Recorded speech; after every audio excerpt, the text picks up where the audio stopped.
Hello students, a very nice morning to all of you. I welcome back to all of you on our YouTube channel, the Sunshine Senior Secondary School Jakhania. Students, in today's video, I am going to teach you one of the most important topic of English, that is preposition. And already we have studied that what is the preposition and what are the kinds of the prepositions are there in English. And from today's class, I am going to start the uses of the preposition. I mean what? How and where which preposition will be used in your sentence. So let us start today's topic without wasting any more time. Students, जैसा कि हम लोग usage of prepositions पढ़ने वाले हैं, यानी कि prepositions के प्रयोग, यानी कौन सी प्रीपोजिशंस कहाँ पे प्रयोग की जाती है। तो चलिए सबसे पहले हम आपको बता दें कि आज से इस टॉपिक को मैं स्टार्ट कर रहा हूँ। तो ये टॉपिक जो है काफ़ी जैसा कि लंबा होने वाला है, बहुत बड़ा होने वाला है, इसलिए इस टॉपिक को मैं कई छोटे छोटे वीडियो में डिवाइड कर दूंगा ताकि आपको क्लियरली प्रत्येक यूजेज समझ में आ जाए। तो चलिए आज मैं आप लोगों को कुछ यूजेज समझा देता हूँ और जो बाकी होंगे नेक्स्ट वीडियो में आपको बताए जाएंगे। ओके, तो चलिए सबसे पहले यहाँ पे मैंने कुछ हेडिंग्स लिख रखे हैं, आई मीन कुछ प्रीपोजिशन को लिख रखे हैं जिनको मैं आज आपको पढ़ाने वाला हूँ। सबसे पहले बिसाइड और फिर बिसाइड्स, इनटू, अमॉन्ग, बिटवीन और अबाउट। ओके, तो सबसे पहला है हमारा बिसाइड। अब देखिए, अगर प्रीपोजिशन के यूज यदि आप सही पढ़ना चाहते हो, सही समझना चाहते हो, तो उसकी जो एक मीनिंग होती है उस मीनिंग को आपको जरूर याद करना चाहिए। जैसे है बिसाइड मीन्स क्या होता है, देखिए बिसाइड और दूसरा जो है बिसाइड्स होता है, सिर्फ एक लेटर का अंतर है, लास्ट का जो एस है, बिसाइड और बिसाइड्स। बिसाइड मीन्स क्या होता है, बगल में होता है या समीप होता है, बट बिसाइड्स मीन्स क्या होता है, बिसाइड्स मीन्स होता है अतिरिक्त या अलावा। तो देखिए सिर्फ एक लेटर से इसकी मीनिंग बदल गई, इसलिए बहुत ही आपको केयरफुल होना चाहिए मोस्टली बिसाइड एंड बिसाइड्स के यूज में। ओके, तो सबसे पहले मैं आपको कुछ एग्जाम्पल के साथ इन दोनों यूजेस को बता देता हूँ। सबसे पहले आपका बिसाइड, देखिए बिसाइड का प्रयोग किस तरह के सेंटेंस के लिए कर सकते हैं आप, आई मीन करते हैं। जैसे वह पेड़ के बगल में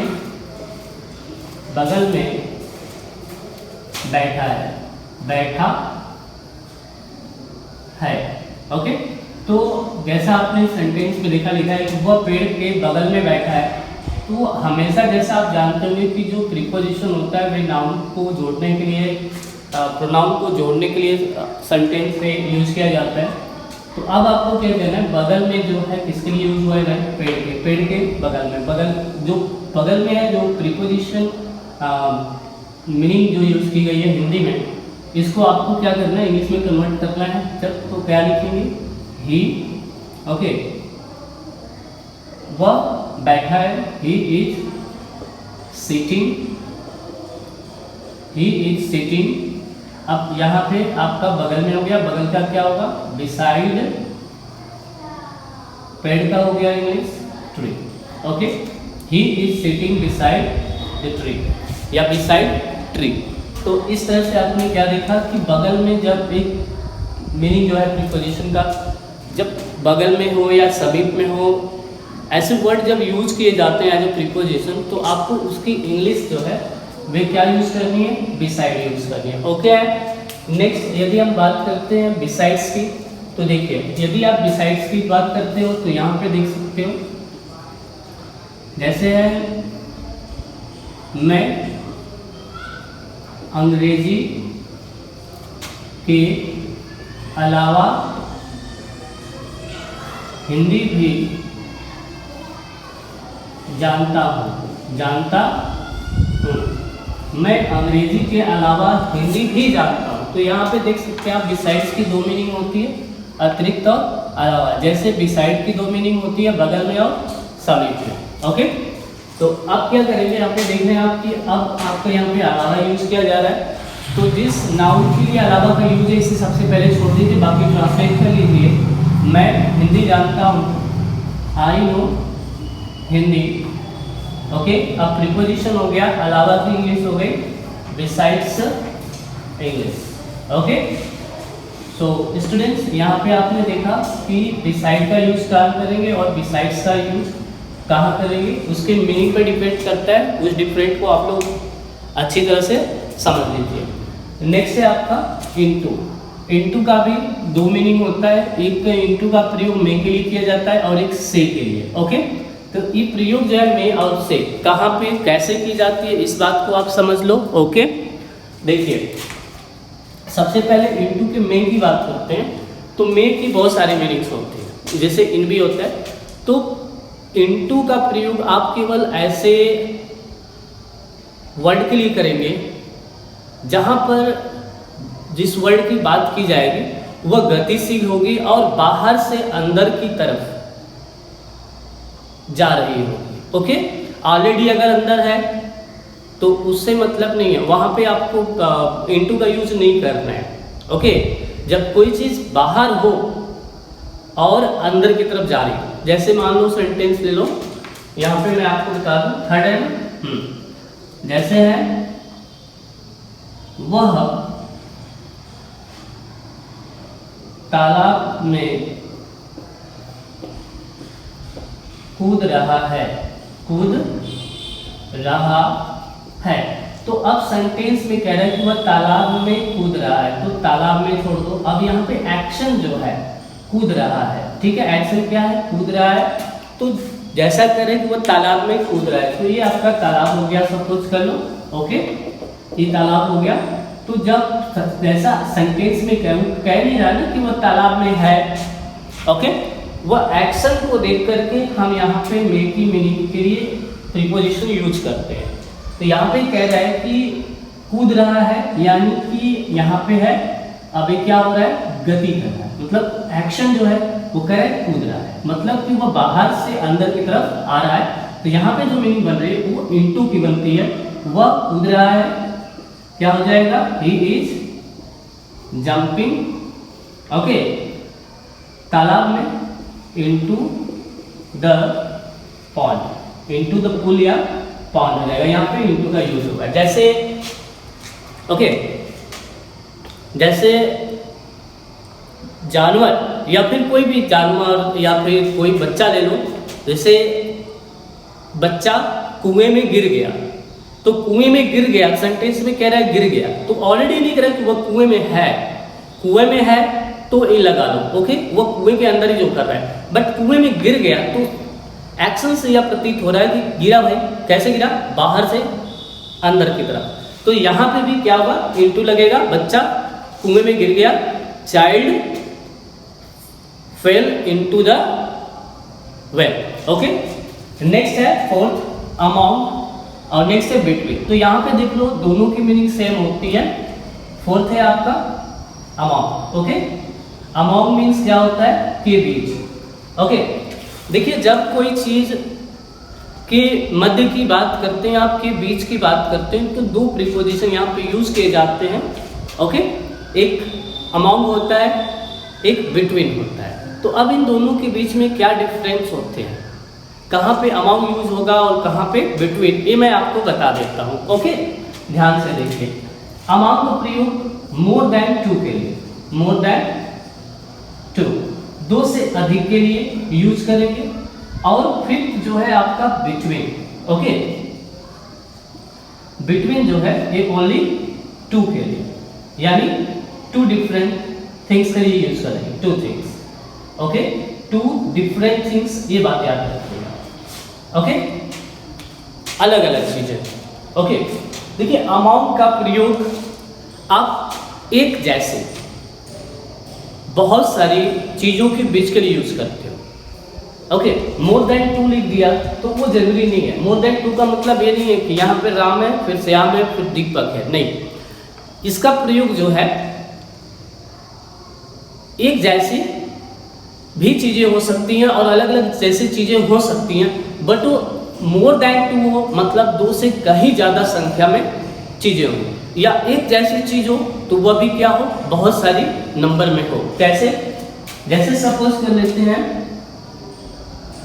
जैसे बच्चा ओके फूलों के बीच, बच्चा फूलों के बीच खेल रहा है, खेल रहा है, बच्चा फूलों के बीच खेल रहा है। तो देखिए केवल फूल की बात कर रहा है, ये भाई दो चीजें नहीं है, लेकिन कह रहा है फूलों के बीच खेल रहा है। तो जो फूल है ओके, फूल जो है या फूलों के बीच खेल रहा है, कितने फूल है वो पता नहीं, बट फूल है और बच्चा जो है वो फूलों के बीच में कहीं खेल रहा है। ओके, बहुत सारे फूल भी हो सकते हैं, 2 4 10 भी हो सकते हैं, और उससे भी कहीं ज्यादा भी हो सकते हैं। तो जो बच्चा है ओके, वह यही कहीं पे खेल रहा है। ओके, समझ में आई बात? तो इसी तरह से जैसे कि जैसे राहुल वृक्षों के बीच दौड़ रहा है, तो बहुत सारे वृक्ष तो है लेकिन बहुत सारे वृक्ष है। ओके, तो चलिए ये इसको ट्रांसलेट करके देखते हैं। जैसे बच्चा फूलों के बीच खेल रहा है, तो फूलों के बीच छोड़ दो, पहले बच्चा खेल रहा है, child is playing, child is playing, child is playing. अब क्या हो जाएगा यहाँ पे? अमाउंट हो जाएगा। क्यों भाई? क्योंकि बहुत सी चीजें हैं, मोर देन टू है और एक जैसी चीजें हैं। ओके, तो यहाँ पे हो गया child is playing among the flowers या अमॉन्ग फ्लावर्स। अब यहाँ पे बिटवीन की यदि हम बात करते हैं, तो बिटवीन जो है टू डिफरेंट थिंग्स है, दो चीजें हो, दो अलग अलग चीजें, ठीक है, या एक जैसी भी चीजें हो बट उसमें कुछ तो डिफरेंट हो, उसके नाम में डिफरेंस हो, उसके साइज में डिफरेंट हो, उसके वेट में डिफरेंस हो, ठीक है। तो दो चीजें हैं, उसके मध्य की बात करेंगे तभी हम बिटवीन का यूज करेंगे। फॉर एग्जाम्पल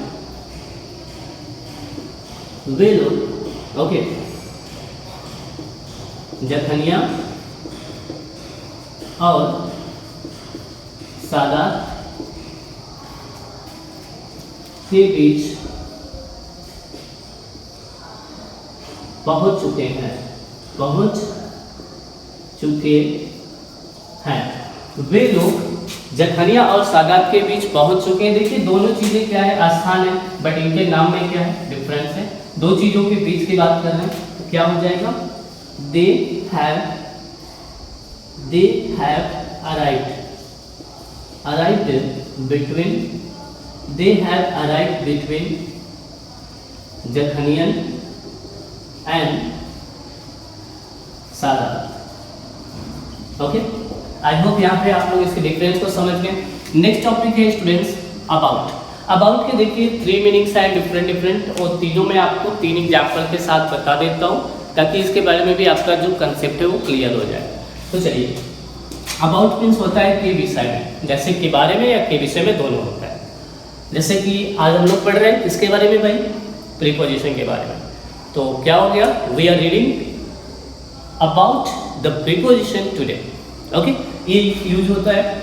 एक होता है लगभग, जैसे किसी चीज़ का एक अप्रोक्स निकाल लेते हो, कहते हो कि यार ये चीज़ लगभग इतना होगा, ठीक है, लगभग 2:30 बजे होंगे। ओके, जैसे यह मार्केट जो है लगभग 25 रुपये का होगा। ओके, नेक्स्ट है होने को। देखिए होने को कोई मीनिंग नहीं होगा, यहाँ पे आप नहीं समझ सकते, बट होने को सेंस होता है। इसको आप बना सकते हो जैसे वाला, वाली या वाली, ठीक है। इस मीनिंग को याद करें ताकि आपको बढ़िया समझ में आ जाए। और इसके यूज में अबाउट के साथ एक टू आप जोड़ लेना, इनफाइनाइट वर्ब बनाते हैं हम यहाँ पे। तो पहले को देख लीजिए आप लोग कि क्या होगा, शिक्षण के विषय में। जैसे वह तुम्हारे बारे में या विषय में पूछ रहा था, क्या हो जाएगा, इसे छोड़ दे, वह पूछ रहा था, he was inquiring or asking about you। तो यहाँ पे आप समझ गए कि बारे में या के विषय में जब मीनिंग होती है तो हम अबाउट का यूज करते हैं। नेक्स्ट है लगभग, जैसे यह किताब लगभग 50 रुपए की है। ओके, तो क्या हो जाएगा? This book is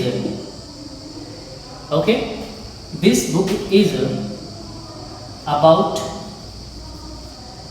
50 rupees. This book is about 50 rupees. यहाँ पे भी हो गया आपका। नेक्स्ट है होने को, आई मीन वाला वाली कैसे बनता है इसका देख लो। जैसे मैं आज अंग्रेजी पढ़ाने वाला हूँ। मैं आज अंग्रेजी पढ़ाने वाला हूँ। देखिए आप वाला वाली आया, मतलब भाई कुछ काम करने को हूँ, होने का है, होने को है। क्या होने को है भाई? अंग्रेजी पढ़ने को है। ठीक है, तो यहाँ पे आपको यही ध्यान रखना है, जैसे मैं आज अंग्रेजी पढ़ाने वाला हूँ, जब वाला हूँ, वाले है, या वाला था, वाली होगा, ऐसा कुछ भी आता है। जब वाले वाली लास्ट में आता है, यहाँ पे जो आइडेंटिफिकेशन होता है टेंस का उसके पहले, तो आपको जैसी बात है कि अबाउट का यूज़ करना ही करना है।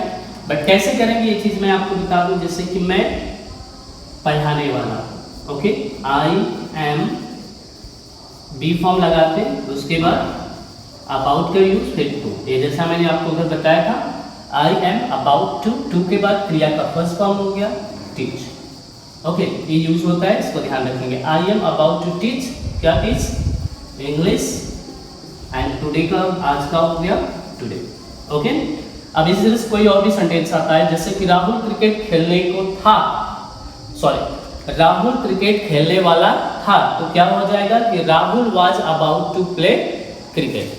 और हम लोग अंग्रेजी सीखने को या सीखने वाले हैं, तो क्या हो जाएगा? We are about to learn English. So guys, आज की वीडियो में बस इतना ही। नेक्स्ट वीडियो में हम आपको अगले जो इम्पोर्टेंट प्रीपोजिशन हैं, जिसके यूजेस आपको कंफ्यूज करते हैं, मैं आपको एक एक करके सभी बताने वाला हूँ। तो फिलहाल आज के लिए वीडियो में इतना ही। इसे आप लोग नोट डाउन कर लें और अच्छी तरह से कुछ एग्जाम्पल्स बना के इन प्रीपोजिशन के यूज को समझ लें। नेक्स्ट वीडियो में अगले प्रीपोजिशन के साथ मिलेंगे और आपको और भी मैक्सिमम नंबर में बताने की कोशिश करेंगे। ओके, सो बाय बाय।